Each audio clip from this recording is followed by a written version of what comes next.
We just finished screening Zinka. Hey, hey. Yep. Can you tell me your name and your participation in the movie? Nikita Brezhnikov. I played the Soviet general, and I was also an executive producer.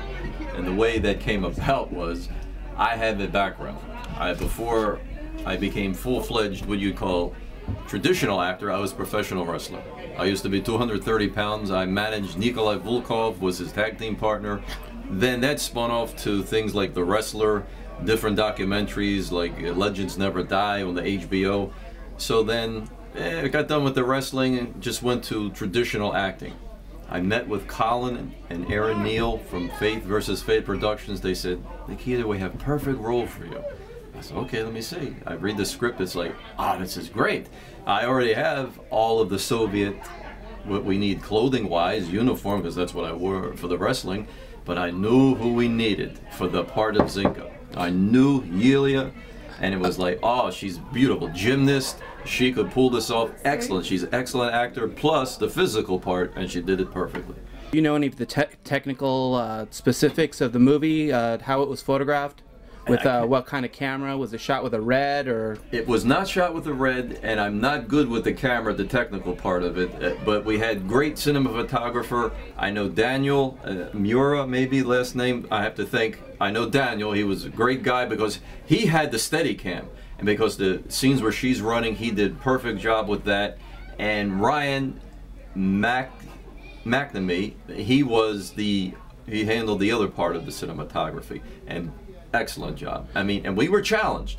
Extreme weather challenges. The first day of the snow in Seattle this year, we was on the Camano Island, and at 4:30 in the morning as we're driving to the set to get there by 6, I did not think we would make it. The whole roads were covered, but we got there, and then it changed. It changed to monsoon, then it changed to hurricane, and then the sun came out. But you have to talk to Colin to find out who created the snow special effects, because that guy was great. The color was very beautiful. Do you know about any about the post-production? That was Colin's idea in the post-production, that takes, instead of being vibrant color, they give it a somber look because of the story. And I would have to say I agreed, it fit perfectly. And the score, forgive me for the fellow who did the scoring, but it was beautiful, spot on, beautiful music.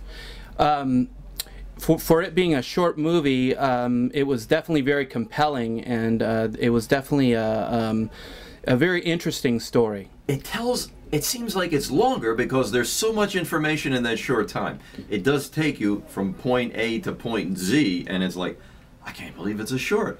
We're hoping maybe someone will see that and say, hey, this looks like it's worthwhile investment. Let's make the full-length feature from it. So Zinka is actually, is it a poem or it's a short story? It's a famous Russian poem, and it was about, Zinka was a sniper/medic in the Soviet army, and what happened, the female junior partner that was with her, she was the person that you see as the older lady, because she actually wrote the poem because Zinka was killed on the battlefield, but then years later the Soviet men said there's no way, no female could do as good as the man can do. She didn't have those kills there, so they took away from her. So her friend was so distraught, she wrote the poem, and then after a while she killed herself with the suicide.